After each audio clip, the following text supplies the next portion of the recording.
Missing persons case. A detective's deep dive into the unknown detective James Calloway had been working homicide and missing persons for over 15 years. He had seen all kinds of disappearances, some with logical explanations, others that still haunted him. But something about this case unsettled him in a way he couldn't quite explain. Rachel Monroe, a 27-year-old investigative journalist, had vanished without a trace 3 nights ago. She was last seen leaving her apartment complex in downtown Chicago. No forced entry, no known enemies, no ransom demands. Just an empty apartment with her purse and keys still on the kitchen counter. Calloway sat at his desk, sifting through files. Rachel's phone records, bank transactions, and social media were disturbingly normal. No unusual withdrawals, no cryptic messages, no signs of someone planning to disappear. But then, something caught his attention. A call made at 2:37 a.m. the night she vanished. The number was unregistered. He jotted it down. A dead end? Or a clue? Calloway's gut told him to start with Rachel's work. She was known for covering controversial topics, corporate fraud, political corruption, and even organized crime. He visited her office at the Chicago Tribune, where her editor, Susan Delacroix, met him with a tense expression. She was onto something big, detective, Susan said, voice low. Rachel mentioned something about a human trafficking ring operating under the radar. She said she had a source. But she was nervous, paranoid, even. Calloway leaned in. Did she mention names? Susan hesitated before pulling out Rachel's last notes. One name stood out. Ivan Markov. That name sent a shiver down Calloway's spine. Markov was a notorious figure suspected of running a trafficking network, but nothing had ever stuck. Witnesses disappeared, evidence went missing, and investigators were either bribed or intimidated into silence.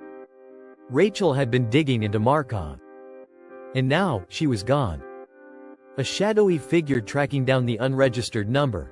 Calloway discovered it had last pinged off a cell tower near an abandoned warehouse by the docks, Markov's suspected territory.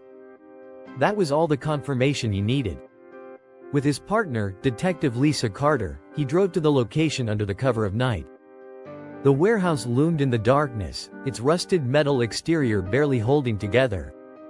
They moved in cautiously, flashlights cutting through the dust and decay. Then, a noise. A scuffling sound from the far end of the warehouse. Chicago PD, Calloway shouted. Come out with your hands up, a figure bolted.